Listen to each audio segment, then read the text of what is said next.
शिवाय। भगवान भोलेनाथ, कहाँ हैं आप? कहाँ है माता पार्वती? आप कहाँ हैं? नंदी, भृंगी, शिवगण कहाँ चले गए सबके सब? ओम नमः शिवाय। प्रणाम के उत्तर में मैं केवल इतना कह सकता हूँ, कल्याण हो। किंतु भगवान भोलेनाथ के लिए लगाई गई पुकार के उत्तर में तुम क्या कहोगे? देव ऋषि, माता पार्वती ने गगन विहार तथा मुक्ति नगरी काशी जाने की इच्छा प्रकट की थी, इसीलिए भगवान भोलेनाथ उनको लेकर। बस नंदी बस, मैं सब समझ गया। कभी कभी माता पार्वती का मन भी कैलाश के इस वातावरण से उचट जाता है, इसलिए वे भ्रमण का कार्यक्रम बना लेती है। आप तो हमें केवल ये बताएं नंदी महाराज कि उन्हें गए कितना समय हुआ है? समय तो बहुत अधिक हुआ देव ऋषि। भगवान भोलेनाथ को जाकर लौटने में इतना विलंब कभी नहीं हुआ। अर्थात वे अब काशी से लौट ही रहे होंगे। फिर तो मैं दोनों के दर्शन आकाश मार्ग से जाते हुए आकाश में ही कर लूंगा। नारायण नारायण। जय जय ब्रह्मदेव, जय जय ब्रह्मदेव। नारायण भज मन नारायण नारायण नारायण। जय जय ब्रह्मदेव, जय जय ब्रह्मदेव। नारायण नारायण नारायण। जय जय ब्रह्मदेव, जय जय ब्रह्मदेव। जय जय ब्रह्मदेव, जय जय ब्रह्मदेव। अरे ये तो नारद है, बहुत दिनों बाद मिला। ओह, बाल सखा पर्वत। देवर्षि नारद। पर्वत, कहाँ थे तुम इतने समय तक और इधर किधर जा रहे हो? जय जय ब्रह्मदेव। तुम कहो, तुम कहाँ थे अब तक? तुम्हारे तो दर्शन ही दुर्लभ हो गए। बरसों पश्चात आज तुम्हारे दर्शन हुए हैं। आहा, कितना सौभाग्यशाली हूं मैं। जय जय ब्रह्मदेव। सखा पर्वत, मैं तो आकाश, पाताल, पृथ्वी इन तीनों मार्गों से सदा भ्रमण करता रहता हूँ, किंतु तुमसे कभी भेंट नहीं हुई। रहते कहाँ हो तुम? नारद, हम दोनों देवगुरु बृहस्पति के आश्रम में साथ साथ पढ़े और बड़े हुए हैं। इस नाते हम दोनों बाल सखा, सहपाठी व मित्र हैं। हमारा एक और संबंध भी है।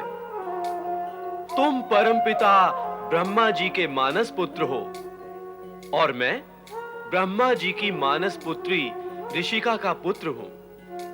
इस नाते तुम मेरे मामा हुए और मैं तुम्हारा भांजा। दो संबंध होने के बाद भी दीर्घ काल तक हमारी भेंट नहीं हुई।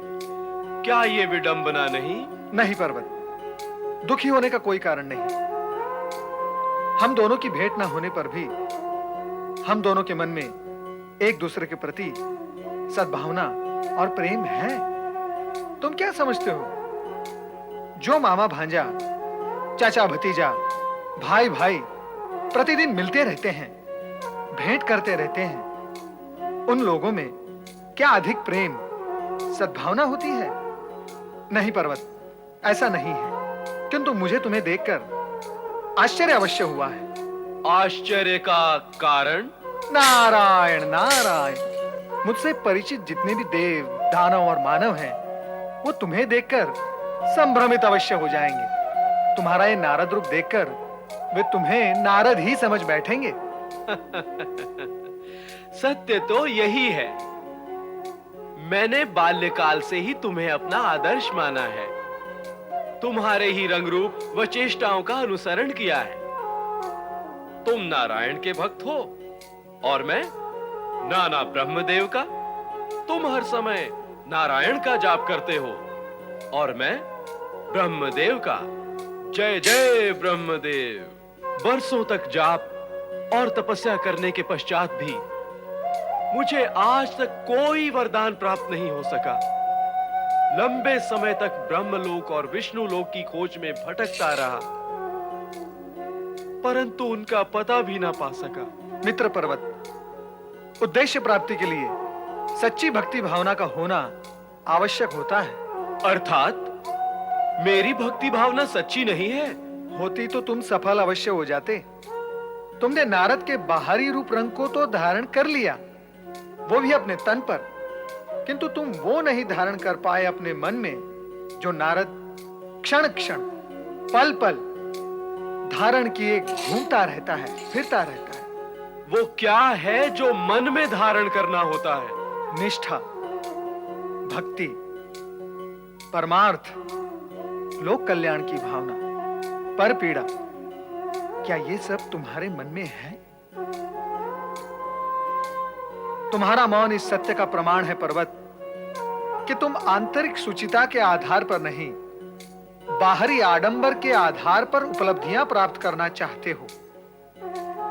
प्राणी दूसरों का रूप धारण करके उसके अनुरूप तो नहीं हो सकता। तो अब तुम ही बताओ कि मुझे तुम्हारे जैसी सिद्धियां कैसे प्राप्त हो सकती हैं? मैं चाहता हूं कि मुझे ब्रह्मा, विष्णु, महेश के दर्शनों की शक्ति प्राप्त हो और तीनों लोकों में गमन करने की सुविधा भी प्राप्त हो। मित्र पर्वत, मैंने तुम्हें अभी अभी बताया कि इसके लिए मन में श्रद्धा, निष्ठा, भक्ति जागृत करनी होगी, मन में दर्शन की इच्छा जगानी होगी। मैं समझ गया यह सब तुम्हारे लिए संभव ही नहीं, फिर भी तुम मेरे बाल सखा और परम मित्र तो हो ही। भांजा भी हूं। हाँ, मानता हूं। और इसीलिए ब्रह्मलोक जाकर परमपिता ब्रह्मा जी से मैं तुम्हारी प्रार्थना करूंगा और उनसे कहूंगा कि अपने नाती, मेरे भांजे, अपने परम भक्त पर्वत पर कृपा करें, उसे एक बार दर्शन देकर वरदान दें और उसका जीवन सफल करें। नारायण नारायण। तुम तो मुझे पाकर धन्य नहीं हुए, पर मैं तो तुम्हें पाकर आज धन्य हो गया हूं। तुम्हारी प्रार्थना का ब्रह्मदेव क्या उत्तर देंगे, तुम शीघ्र ही मुझे बताना। मैं अत्यंत व्यग्रता और व्याकुलता से तुम्हारी प्रतीक्षा करूंगा। नारायण नारायण। कहां करोगे मेरी प्रतीक्षा? कहां होगी भेंट तुमसे? कहां छिपते रहते हो? तुम्हारा निवास स्थान भी तो ज्ञात नहीं। अपना निवास स्थान तो बताओ मुझे। मैं मंदाकिनी नदी के तट पर एक पर्वत के नीचे रहता हूं। वही मेरा छोटा सा आश्रम है। आश्रम में अकेले ही रहते हो या सहपरिवार? नहीं। जब तक सिद्धि प्राप्त नहीं होती, अकेला ब्रह्मचारी ही रहूंगा। तो अब यह निश्चित रहा कि शीघ्र ही पुनः हमारी भेंट होगी। हाँ मित्र, तुम्हारे हित में हमारी भेंट शीघ्र ही होगी। नारायण नारायण। जय जय ब्रह्मदेव, जय जय ब्रह्मदेव।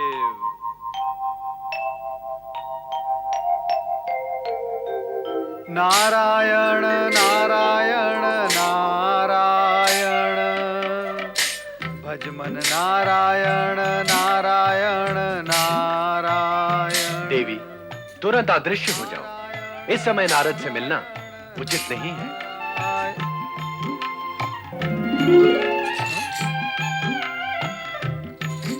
भोलेनाथ, माता पार्वती, कहां चले गए आप? दर्शन देकर भी अदृश्य हो गए। नारायण।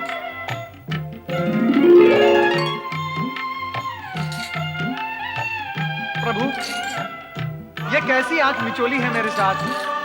अपराध क्या है मेरा? भूल क्या हो गई मुझसे प्रभु? कहें आप कहां हैं? हे भोलेनाथ, आप चाहे जितना मेरे साथ आंख मिचोली और विनोद कर लें, परंतु मैं आज आपके दर्शन करके ही रहूंगा। नारायण नारायण। स्वामी, आप अपने परम भक्त नारद के साथ ये विनोद क्यों कर रहे हैं? देवी, हम सदा ही नारद को सरलता से मिल जाते हैं। और वे अपने प्रश्नों का समाधान पाकर तुरंत चले भी जाते हैं। किंतु इस बार हम उनसे तपस्या करवाना चाहते हैं। माता, क्या हो रहा है ये? भगवान भोलेनाथ मेरे प्रति इससे पूर्व इतने निष्ठुर कभी नहीं हुए। माता, आप कृपया मुझे बताएं कि मुझसे कोई अपराध हो गया है। भगवान भोलेनाथ मुझसे रुष्ट क्यों हैं? नहीं नारद, प्रभु तुमसे रुष्ट नहीं है। रुष्ट नहीं है? तो फिर वे मुझे दर्शन क्यों नहीं देते? दर्शन देने से पूर्व वे तुमसे तपस्या करवाना चाहते हैं। किंतु पहले तुम ये बताओ कि उनके दर्शन की इच्छा किस प्रश्न के समाधान के लिए है? माता, मेरा सबसे पहला प्रश्न यह है कि भगवान भोलेनाथ मुझे दर्शन कब देंगे? अब आप मेरे इस प्रश्न का समाधान तो कर नहीं सकेंगी। आपने तो केवल इतना बता दिया कि भगवान भोलेनाथ मुझसे तपस्या करवाना चाहते हैं। अब भगवान भोलेनाथ मुझसे तपस्या क्यों करवाना चाहते हैं, ये तो आपने बताया ही नहीं। अब जबकि आपके श्रीमुख से ये सत्य प्रकट हो ही चुका है कि वे मुझसे तपस्या करवाना चाहते हैं, सो मैं तपस्या करूंगा माता। मैं तपस्या अवश्य करूंगा, क्योंकि भगवान भोलेनाथ की इच्छा के सम्मुख हम सब विवश हैं। और भगवान भोलेनाथ के दर्शन प्राप्त करने के लिए, उनकी इच्छा पूर्ण करने के लिए मैं अब तपस्या करूंगा, अवश्य करूंगा। और तपस्या करने की अब तो मैंने ठान ही ली है। अब आप मुझे आज्ञा दें।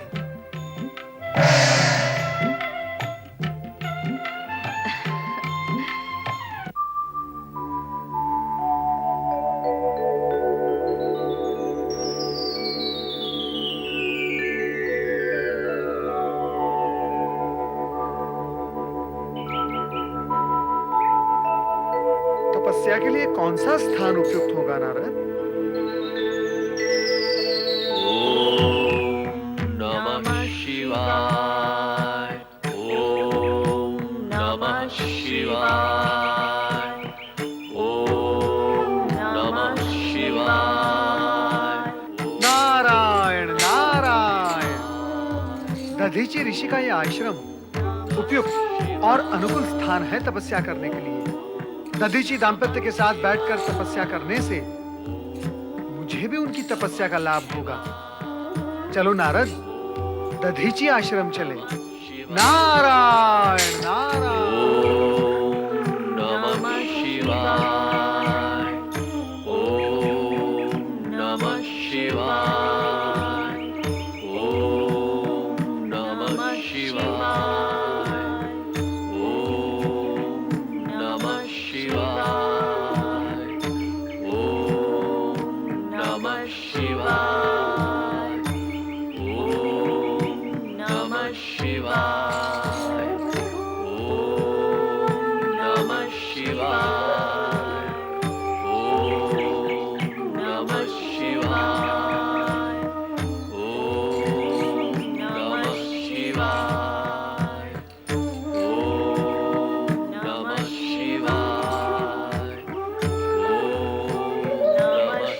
शिवाय। ओम नमः शिवाय। कहो देवी, क्या हमारी अनुपस्थिति में नारद यहाँ आए थे? उन्हें तो आना ही था। वे आए और मैंने उनसे आपकी इच्छा और आदेश से अवगत भी करा दिया है। मैंने स्पष्ट कर दिया कि तपस्या किए बिना दर्शन संभव नहीं है।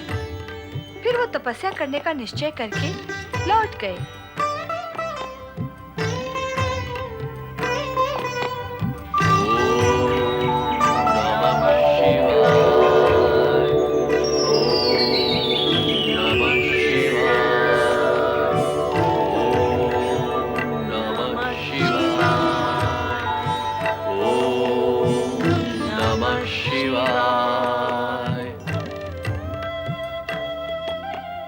स्वामी, नारद कहाँ हैं? नारद बहुत ही चतुर और दूरदर्शी है देवी। नारद तो चतुर है, किंतु इस समय नारद ने क्या चतुरता की है? वे उसी स्थान पर तपस्या करने बैठ गए हैं जहां हम जैसा पुत्र पाने के लिए महर्षि दधीचि और उनकी धर्मपत्नी सुवर्चा वर्षों से तपस्या कर रहे हैं। अब तो हमें उन्हें दर्शन देने ही होंगे। मैं भी आपके साथ चलूंगी स्वामी। अवश्य।